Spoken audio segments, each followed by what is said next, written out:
নমস্কাৰ। অসমৰ ভূগোলৰ ৩ নম্বৰ খণ্ডৰ আজি প্ৰথম প্ৰশ্নটো হৈছে ভাৰতৰ মুঠ মাটিকালি কিমান শতাংশ অসমে সামৰি আছে? ইয়াত 4টা অপশ্যন দিয়া আছে। এ দিয়া আছে 2.3 শতাংশ, বি দিয়া আছে 2.4 শতাংশ, চি দিয়া আছে 2.7 শতাংশ আৰু ডি দিয়া আছে 2.9 শতাংশ। এই 4টা অপশ্যনৰ ভিতৰত শুদ্ধ উত্তৰ কোনটো হ'ব? ইয়াত শুদ্ধ উত্তৰটো হ'ব অপশ্যন বি 2.4 শতাংশ। ভাৰতৰ মুঠ মাটিকালি 2.4 শতাংশ অসমে সামৰি আছে। অসমৰ প্ৰথমটো CNG ষ্টেচন কোনখন চহৰত মুকলি কৰা হৈছিল? ইয়াত 4টা অপশ্যন দিয়া আছে। এ দিয়া আছে গুৱাহাটী, বি দিয়া আছে ডিব্ৰুগড়, চি দিয়া আছে যোৰহাট আৰু ডি দিয়া আছে শিৱসাগৰ। এই 4টা অপশ্যনৰ ভিতৰত শুদ্ধ উত্তৰ কোনটো হ'ব? ইয়াত শুদ্ধ উত্তৰটো হ'ব অপশ্যন বি ডিব্ৰুগড়।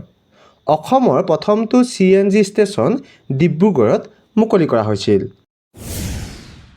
তিষ্টা নদীৰ লগত লগ হোৱাৰ পাছত ব্ৰহ্মপুত্ৰ নদীক কি নামেৰে জনা যায়? ইয়াত 4টা অপশ্যন দিয়া আছে। এ দিয়া আছে চাংপো, বি দিয়া আছে পদ্মা, চি দিয়া আছে যমুনা আৰু ডি দিয়া আছে সৰস্বতী। এই 4টাৰ ভিতৰত শুদ্ধ উত্তৰ কোনটো হ'ব? ইয়াত শুদ্ধ উত্তৰটো হ'ব অপশ্যন চি যমুনা। তিষ্টা নদীৰ লগত লগ হোৱাৰ পাছত ব্ৰহ্মপুত্ৰ নদীক যমুনা নদী নামেৰে জনা যায়।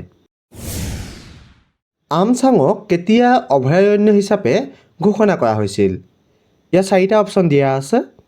এ দিয়া আছে 1972 চনত, বি দিয়া আছে 1985 চনত, চি দিয়া আছে 1997 চনত আৰু ডি দিয়া আছে 2004 চনত। এই 4টা অপশ্যনৰ ভিতৰত শুদ্ধ উত্তৰ কোনটো হ'ব? ইয়াত শুদ্ধ উত্তৰটো হ'ব অপশ্যন ডি 2004 চনত। আমচাঙক 2004 চনত অভয়াৰণ্য হিচাপে ঘোষণা কৰা হৈছিল। 2011 চনৰ লোকপিয়ল মতে অসমৰ জনসংখ্যাৰ ঘনত্ব প্ৰতি বৰ্গ কিলোমিটাৰত কিমানজন? ইয়াত 4টা অপশ্যন দিয়া আছে।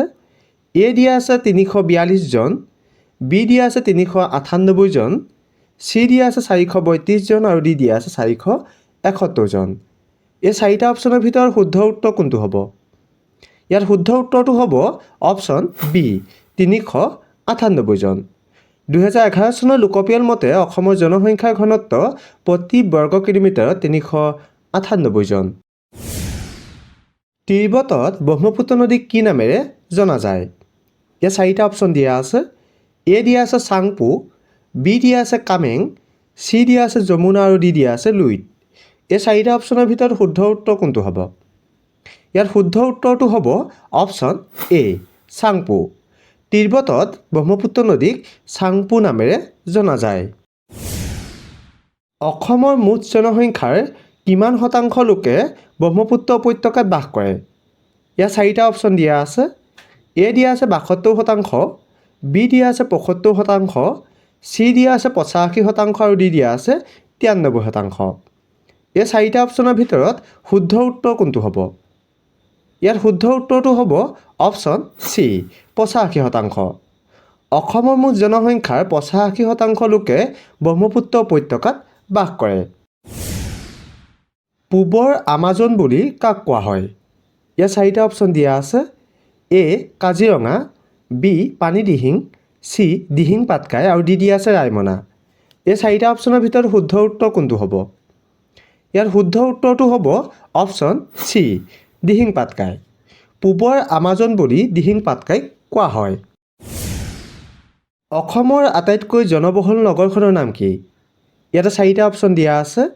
এ দিয়া আছে গুৱাহাটী, বি দিয়া আছে ডিব্ৰুগড়, চি দিয়া আছে যোৰহাট আৰু ডি দিয়া আছে শিলচৰ। এই 4টাৰ ভিতৰত শুদ্ধ উত্তৰ কোনটো হ'ব?